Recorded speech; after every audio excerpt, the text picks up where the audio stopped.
Spectrum wants to hear your views. You can SMS at any time during the show. Type Spectrum, leave a space, type in your contribution and name, then send it to 7197. Your views, our interviews on Spectrum, Radio 1 FM 90. A very warm welcome. This is Spectrum on Radio 1. I'm your host, Edmond Kizito. On Spectrum tonight, why is corruption persisting in Uganda, yet the country has enough laws and policies that could change the situation? The fight against corruption remains a daunting task, despite a common understanding of the negative impacts of corruption on national development and the well-being of society. This week, different stakeholders are holding campaigns to reinvigorate the fight against the vice. This campaign is part of what has been called the Anti-Corruption Week. The levels of corruption within the government and the private sector are unprecedented, according to numerous publications by the Office of the Auditor General, the Inspectorate of Government, and other researchers who have documented evidence. What angers many people is the fact that Uganda has laws and policies that would be effective in addressing the rampant corruption, but these institutions and laws are often rendered useless.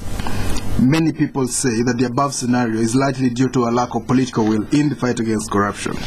Currently, most focus is on the 9th Parliament, but many people say that this theme will cool down given the reluctance by implicated government ministers to step aside to allow investigations to take place. Two organizations, the Uganda Law Society and the National NGO Forum, are part of the week-long countrywide anti-corruption campaign. So tonight we'll look at what they have encountered and what gaps they have identified that needs to be covered to energize the fight against corruption. We'll also seek their position on the latest corruption scandals that have rocked this country. Last but not least, we'll look at the activities taking place during this anti-corruption week. Our guests tonight, Mr. James Ssebugenyi Mukasa, President of the Uganda Law Society. You're most welcome, Mr. Mukasa. Good evening, listeners. Second guest, Mr. Larok, Director of Programs at the National NGO Forum. You're most welcome, Mr. Larok. Thank you very much, and good evening, listeners. We're also joined by Mr. Vincent Mayanja, Deputy Secretary General of the Democratic Party. You're most welcome, Mr. Mayanja. Thank you so much. Good evening, listeners and viewers. Mr. Larok, let's talk about the latest indicators. You've been following closely these reports about corruption in Uganda. If you look at where we were 5 years ago, what's your analysis? Is it going up or going down? Well, without even making reference to any statistical information, I don't think we need that in this discussion about corruption. Those who have statistics can share clearly, whether it's because there is greater vigilance or because the endemic is increasing. Every indication is that actually we are losing this fight against corruption. In other words, it appears to be increasing. Now, as citizens of this country, we really must search deeply in our souls and in our conscience and try to think positively about what positive actions we can take. I think time for lamentations and finger pointing and talking about many hopes that have been put in place in terms of institutions and anti-corruption coalitions and all these kinds of things we have seen in the past, both from the public, the civic, and even the private sector, really seem to suggest that we probably are missing the point. So, as organizations, we muted this idea of launching a renewed and positive campaign to celebrate integrity and renew the fight against corruption. So we are thinking about taking advantage of the Anti-Corruption Week. We have an anti-corruption convention tomorrow where we want to be bringing some fresh ideas, some fresh messages of hope, so that every citizen realizes that their action will count. So rather than blaming somebody else for not taking action, we want people to be reflecting on, what am I doing myself? I think this is a direction that is inevitable given the circumstances that this country is facing. It is unacceptable, the levels of corruption and the cost with which we see every single day corruption. Media reports it, Civil society have formed coalitions. Government has talked about, Parliament has tried its best. But the question is, it seems to be increasing. What are we doing right and what are we doing wrong? So this is a tough question, and I would expect that starting from this discussion we have today, Ugandans should stop lamenting and start saying, this is the action I am taking. I would like to hear a little bit more about the specific activities that you'll be undertaking and what you expect to gain from that. Mr. Ssebugenyi, you come from the Law Society, you are the president. Do you agree that corruption is rising, and what do you think is the reason for it? It is true corruption is rising. The reasons could be many. The moral fabric of our country has also degenerated. But at the end of the day, if somebody gets away with it, particularly the senior boys and the senior citizens get away with it, the younger ones start believing it's the order of the day. So it's time for us to go back on the drawing board and try to remind the country and the citizens, the young and the senior, this is not the best way to go. And that's the reason why we are emphasizing the aspect of sensitization on the laws, the available avenues of reporting activities of corruption and fighting those activities of corruption. So to me, those are some of the reasons, and if we target those particular reasons and address them, then we'll come up with solutions. You're talking about corruption by example, feeding itself, because some people think the leaders are stealing, at whatever levels they are stealing, district leaders, whatever. You don't think that it's because it's generally a perception, have more radio stations, more open media, vigilance, we have more NGOs, and we're also a little bit richer? Not really. What I see here is somebody comes from LDC, he wants to drive a car similar to a lawyer who has been in practice for the last 20 years. They want to drive the same car. So that drives the corruption elements and the activities of corruption in some of the younger generation. So we have to show them an example. We have to tell them it's a crime to engage in criminal activities which are related to corruption as prescribed by the law. Right now we have a law, the Anti-Corruption Act 2009. We would like to educate the public that this law is in force and it can be used against you if you involve yourself in corrupt activities, which are well defined in that law. Mr. Mayanja, we're not preaching hard enough. Where do we go? What do you see the future like 5 years from now? Well, the professionals are very interesting, and I already want to hear what they say. You know, when they talk about the ideal situation, and the first speaker talked about hope, bring back hope in this country. Yes, we can have that hope, but I think as much as we say that we should stop lamenting, we shall not stop lamenting if the leaders of the country are not serious about fighting this vice. If people are accused of being corrupt, but they remain in office, in spite of many calls, then you are not going really to revive this hope. Then some people are saying that maybe the Law Society is saying that maybe we sensitize people about the law. That if you do this, then you're... Who told you that those who engage in corruption do not know these laws? And when they know these laws, they carry out their act in such a way that the law will not catch them. So we have to be we have to look at a different thing. How do we revive the moral fabric of this society? I think that's the main thing which we have really to tackle.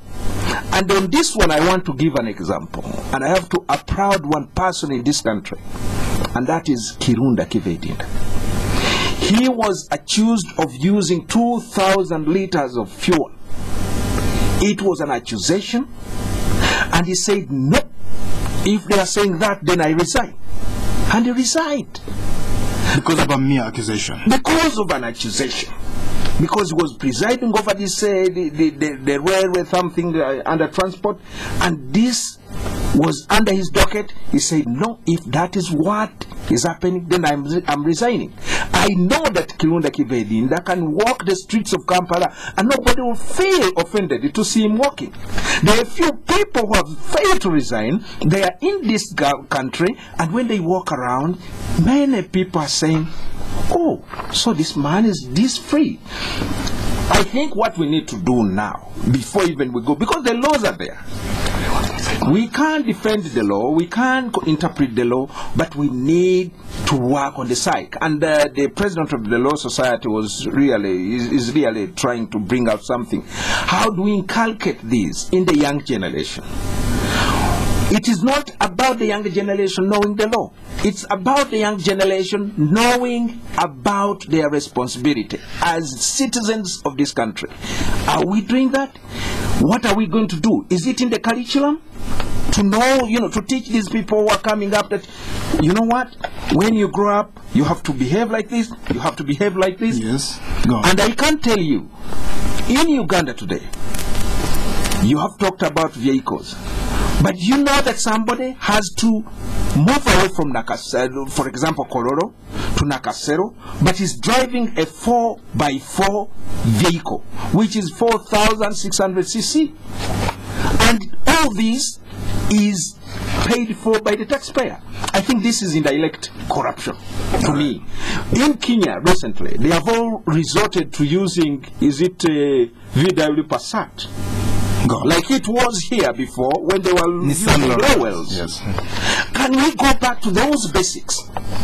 Why should we see a minister? I have seen ministers of defense, the vice president, they are moving with convoys of 4-wheel drives. I listened to my friend stood by the roadside and counted how many vehicles are in a presidential convoy, and there were 36, and they are all fuel guzzlers. That's part of corruption. But please, before even we talk about, I'm really waiting to listen to the activities that are going to be carried out in this week. Yes. But we need to address the basics. The moral fabric of this society, as the president of Law Society has stated, has gone to the dogs. All right. And somebody said, no, it has not gone to the dogs, but the dogs have come to Uganda. All right. Well, listeners, this is Spectrum on Radio 1. Tonight, I need to remind us, why is corruption persisting in this country, yet Uganda has enough laws and policies that could address the situation? You will be able to call in later, but you can also send your contributions via text. Type the word Spectrum, your question, message, or comment, send it to 7197. It will be read on air. Tell us your name and your address. Mr. Arthur Larok, some people have said you cannot legislate morality issues, but we have strong laws that should really be able to catch these thieves, or at least discourage them. Why are they not doing that? I think part of the problem is that we have laws and regulatory institutions that are weaker in reality than the sectors and institutions they are supposed to regulate. So if, for instance, there is corruption in State House, okay, just to give an example, you have IGG, cooks stealing salt money, or even the bicycles that disappeared and all sorts of stuff. We have the IGG, we have the Auditor General, we have Public Accounts Committee, all a plethora of institutions. Ask the question, in terms of power and exercise of authority, what can these regulatory institutions do? Now, I want to avoid as much as possible what my colleague, the direction that my colleague is taking from the Democratic Party, which is the same lamentation. You know, we know the problem. I don't think more of the same is needed. And that is why we are trying to introduce, human beings are driven by two realities, fear and hope. Now, the actions we need to take as citizens of this country will determine whether the country digresses, remains where it is, or hope is created, even a situation of hopelessness. Now, the president of the Law Society has talked about the degeneration of morality. Important. Now, if the narrative on corruption has been evolving. At the beginning, there was a discussion about poor rewards. Like you work, so like how government officials are paid. They're saying that you pretend to pay them, and therefore they pretend to work. Okay, so it is that kind. That was an early narrative about poor pay leading to people, the policemen, and everybody getting a kickback. That narrative moved to the idea about greed. That it's because of greed that we have corrupt people. Okay? Now, the narrative is moving even further, that this is a moral problem now. It's because we lack morals, and that is why corruption is thriving. And finally, the narrative is moving further to say corruption is not the reason things don't work, but it is because of corruption that actually things work. Oh, how do you explain that? Things work because of corruption. When you run a patronage-based regime, you have to continue buying these guys, bribing these fellows to get your way. To a large extent, many institutions have been trampled upon and they do not function. So to make it function, you need to juice and oil several people. That's the nature, the landscape, and the problem of corruption. Now, we, as part of civil society, have done lots of analysis, and I think Ugandans probably do not need more information about corruption. They need inspiration about action we need to take. So, Vincent, I think the point we are trying to make in the series of activities we are organizing is to ask the question, Vincent, with your knowledge as an elite in a political party, an important institution, what are you doing? That's the thing. Yes. What are you doing? So we stop blaming LGG, we stop blaming president for not taking action, we stop talking about impunity, we talk about that. Take it upon yourself. Now, community has also been blamed, because, and it is true that the nature of our social construct, sometimes we glorify all these fellows who steal. Yes. Like the president has just indicated, you get this young fellow, just finished LDC, just wants to start living a different life. So I think two things. In addition, I agree with you, Vincent, that is a moral problem we need to deal with. That in itself is not enough. We are not going to talk only at the pulpit and preach morality. We must act. We must act, because God has given us different talents, different weapons. Right. We must use them. Now, two things I think we need to really focus on without any question is to discover and build the necessary mass rejection of corruption. Mass rejection of rejection of corruption in many different ways. We must have citizens to say, no, enough is enough. Rather than citizens, in the situation now, there's a narrative that people who are not in positions where they can steal and embezzle are complaining, but when they get in there, they're waiting. Yeah, they're waiting. So we need to be able to say, that is why when a minister is implicated, his constituency, you know what they do? They mobilize and go to State House. Leave our man. Leave our son. Leave our son. Now, we need to make Ugandans realize that there is national pride. All right. Beyond what your leader or anybody you have elected has done, our motto says, for God and my country. Forget about everything. No, don't talk about patriotism classes. That's just another show. Because we're asking the question, in the debates we are going to have this week, are all the things we are doing, whether by civil society, by political parties, or by government, just a mere smoke screen? Why is it that it continues to persist? So this is the question. I'll come back in the next few minutes to talk about some specific actions that we are trying to organize around, and probably this will stimulate some action, and we start counting, I have done this, and let's then start counting the gains rather than keep regurgitating the problem. All right. Mr. Ssebugenyi, before we go for this commercial break, can you talk to us about why you think the laws have failed? You come from the Law Society, you heard it. Actually, I'm not saying that the laws have failed. What I'm trying to say is that the policy, the laws, and the framework which has been established by the government is trying its level best to fight this vice called corruption. The only challenge we have is that it takes two to tango. We need to make sure that the members of the public, the citizens of Uganda, get to know that, one, this is a vice. It is prescribed by law not to commit this vice. Then number three, which is most important, the members of the country, citizens of Uganda, need to understand that you can fight this vice using the legal system. There are laws. Go and report a corrupt activity. The matter will be taken up in the courts of law. And we would implore the courts of law. Because you see, we have to promote access to justice. You cannot condemn the person unheard.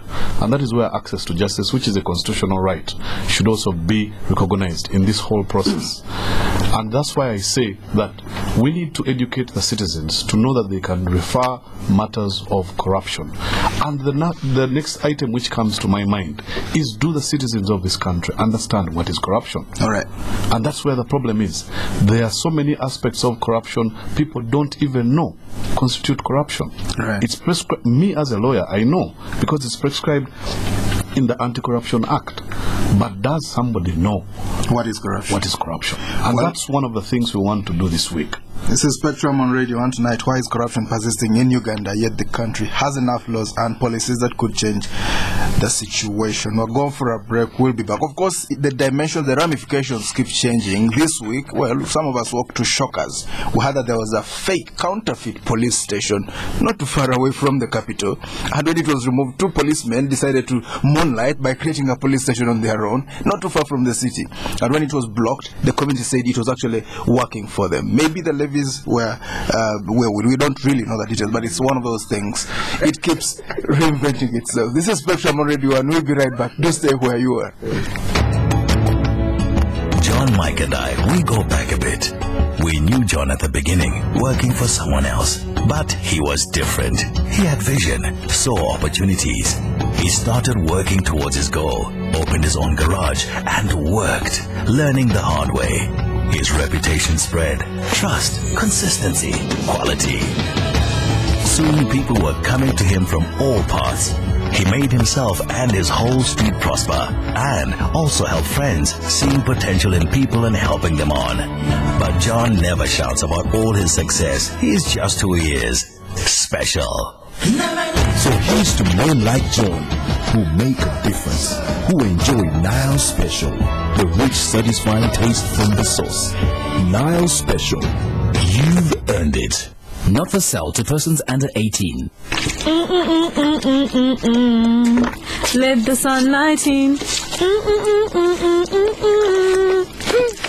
Good morning, sunshine of my life. You look happy today. I am. I came in here and I saw there was a whole pile of washing to do. But I thought you didn't like doing the washing. No, I love it. Anything else you need washed? Sunlight 2-in-1 with added fabric softener. Smells so good, you want to use it again and again.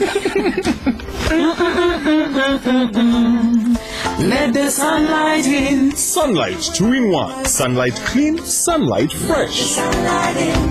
Happiness is all around. Let the sunlight in. Is your internet provider turning your world upside down? Broadband Company offers fast and reliable internet solutions. And for the first 100 subscribers this month, we offer zero connection fees. Save up to 400,000. For more information on these offers, call toll-free 0800 222 111. Broadband Company, more than you expect. Spectrum on Radio 1 FM 90 is brought to you by Stanbic Bank. Welcome back on Spectrum tonight. Why is corruption persisting in Uganda, yet the country has enough laws and policies that could change the situation? Our guests tonight, Mr. James Ssebugenyi Mukasa, President of the Uganda Law Society, Mr. Arthur Larok, Director of Programs at the National NGO Forum, and Mr. Vincent Mayanja, Deputy Secretary General of the Democratic Party. You'll be able to call in later and contribute to this discussion. You can also send your message via text, question or comment. Type the word Spectrum space, leave a space, type your message, question or comment, and send it to 7197. Mr. Larok, I would like you to talk to us about the program and the activities. But first of all, Mr. Mayanja, do we have the government who would fight corruption? And if it were there, if it were strong, would it be enough to end this vice? Well, we have seen a number of fights, both in Parliament and elsewhere. But what has been the response of government?